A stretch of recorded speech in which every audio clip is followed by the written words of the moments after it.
देखिए,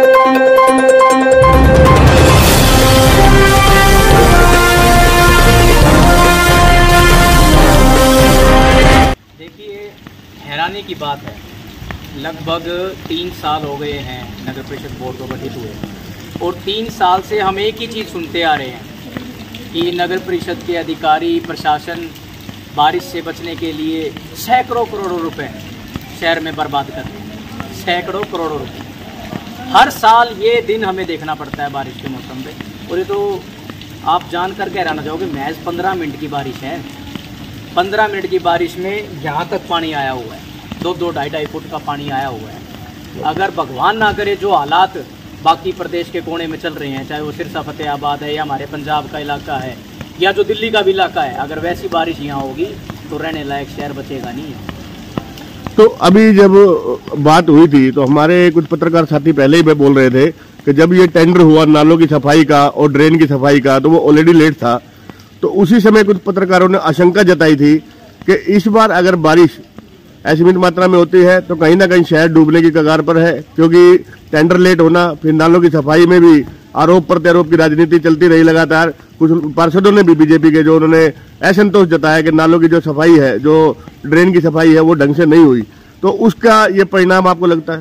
तरीका अमृत योजना के नाम पर किया गया कि नई पाइपलाइन दबाई जाएगी, शहर में से पानी की और सीवर की निकासी का बड़ा अच्छा काम हो जाएगा, वो आज धरातल पे कैसा आपको दिख रहा है?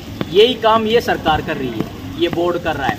लगातार भाजपा अपने आप लोगों को हर महीने डेडलाइन देती है। अखबार में आज अधिकारी कह रहा है जुलाई तक साफ सफाई हो जाएगी, फिर कह रहा है अगस्त तक साफ सफाई हो जाएगी, अब कह रहे हैं सितंबर तक साफ सफाई हो जाएगी।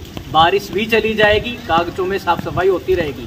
सवाल कूड़े का बजट भी 3 गुना हो चुका है, जबकि नाले ड्रेन की सफाई का बजट भी 3 गुना। उसके बावजूद भी ये स्थिति भादुगढ़ में लगातार क्यों बनी हुई है? उसका कारण है कि यहाँ जो भाजपा का नारा है ना खाऊंगा ना खाने दूंगा, यहाँ वो नारा विपरीत होकर चलता है। यहाँ दबा कर खाऊंगा और दूसरे को कुछ नहीं दूंगा।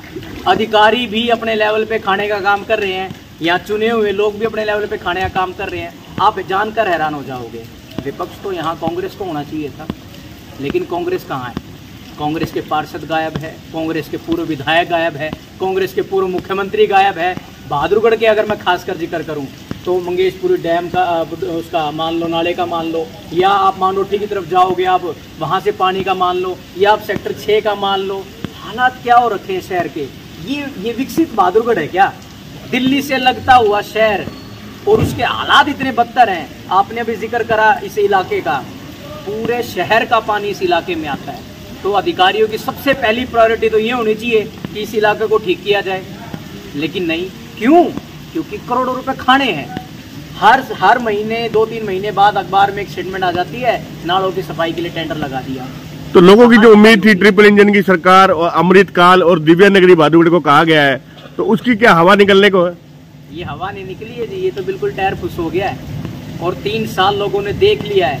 मैं फिर जनता को एक बात कहना चाहता हूँ कि जो अपना होता है वो आपके बीच रहता है, 24 घंटे आपकी आवाज उठाता है। ये चुनाव के समय पे जो लोग वादे करते, दिव्य नगरी, मुझे याद है इस चुनाव के समय, नगर परिषद के समय बार बार ये शब्द कहा गया था, दिव्य नगरी बनाएंगे, दिव्य नगरी बनाएंगे। ये है दिव्य नगरी, जहाँ लाइट नहीं है, पानी नहीं है, पीने को पानी नहीं है, निकलने को नाले साफ नहीं है, यहाँ तक कि सड़कों गलियों की दशा गड्ढों से। अधिकारी यहाँ मौजूद है, एसटीपी प्लांट बंद पड़ा है, कैसे निकासी होगी पानी की? तो आपका अभिप्राय यह है कि जो लोगों का मन का वहम है कि राष्ट्रीय पार्टियां कहीं नहीं, जो क्षेत्रीय पार्टी होती है अपने क्षेत्र का थोड़ा ध्यान रखती है और क्षेत्र की जो प्रमुख समस्याएं हैं उनको लेकर के तरह तरह की आवाज उठती है, तो उन पे काम भी होता है। मैं आपको ये बात बताना चाहता हूँ आपके माध्यम से सभी को, regional party is the original party. वो इकलौती ऐसी पार्टी रीजनल पार्टी होती है जो आम जन की आवाज उठाती है। अगर राष्ट्रीय पार्टी आवाज उठाती तो हर स्टेट में अलग अलग रीजनल पार्टी का कोई औचित्य नहीं होता। ये बनी किस लिए हुई है? ये आपकी आवाज मजबूत करने के लिए बनी हुई है। ठीक है, समय खराब है, आज हमारी सरकार नहीं है, लेकिन वो दौर याद करें लोग। 20 साल पहले जब इंडियन नेशनल लोकदल की सरकार थी, चौधरी नफे सिंह राठी जी यहाँ से एमएलए थे, या चौधरी नफे सिंह राठी जब चेयरमैन हुआ करते थे, क्या ये समस्याएं थी?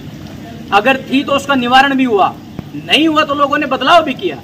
लोगों ने 10 साल कांग्रेस को भी देखा, लोगों ने 10 साल भाजपा को भी देख लिया, लेकिन उनको मिला क्या? मैं इसलिए आपके माध्यम से कहना चाहता हूँ ये हमारे खून पसीने की कमाई का पैसा है, ये टैक्स का पैसा है जो हम नगर परिषद को देते हैं, जो हम हरियाणा सरकार को देते हैं, जो हम नेशनल सरकार को देते हैं। लेकिन उसके बदले अगर हमें 2.5-3 फुट का पानी मिल रहा है मैच 15 मिनट की बारिश पे, तो ये सोचने का। जहाँ देश 21वीं सदी में चल रहा है, विश्व गुरु बनने के लिए यहाँ पे नारा लोगों को लगवा रहे हैं कि यहाँ भी विश्व गुरु बन चुका है। जहाँ इंसान चांद पर अगर प्लाट बेच सकता है, तो क्या ये समस्या है सीवर की जो ये पानी भर रहा है, क्या ऐसा पॉसिबल है कि भाई ये समस्याओं का निदान ना हो? इसका मतलब हमारे अधिकारियों की नजरों में बहादुरगढ़ की कीमत चांद से ज्यादा है, इसीलिए हमें ये दिन देखने पड़ रहे हैं। अगर चांद पे जाना इतना आसान मान लिया उन्होंने, तो ये तो कोई समस्या ही नहीं है। ये तो महज 15 दिन का काम है, सिर्फ नालों की सफाई तो करनी है, और क्या करना है। कुल मिला के सरकार के अच्छे दिनों के दावे की पोल खुलती नजर आ रही है। क्या अपील करना चाहेंगे? मेरी तो सरकार से एक ही अपील है, बेशर्मी अपनी बंद कर दे। अधिकारी काम करना चाहते हैं, अधिकारी को छूट दो। कमीशन खोरी जो चल रही है उसको बंद करवा दीजिए, और अगर नहीं करवाओगे तो ये जनता ही है जिसने आपको आज आसमान पे बिठाया, अगले चुनाव में आपको धरती पे भी दे मारेगी। धन्यवाद।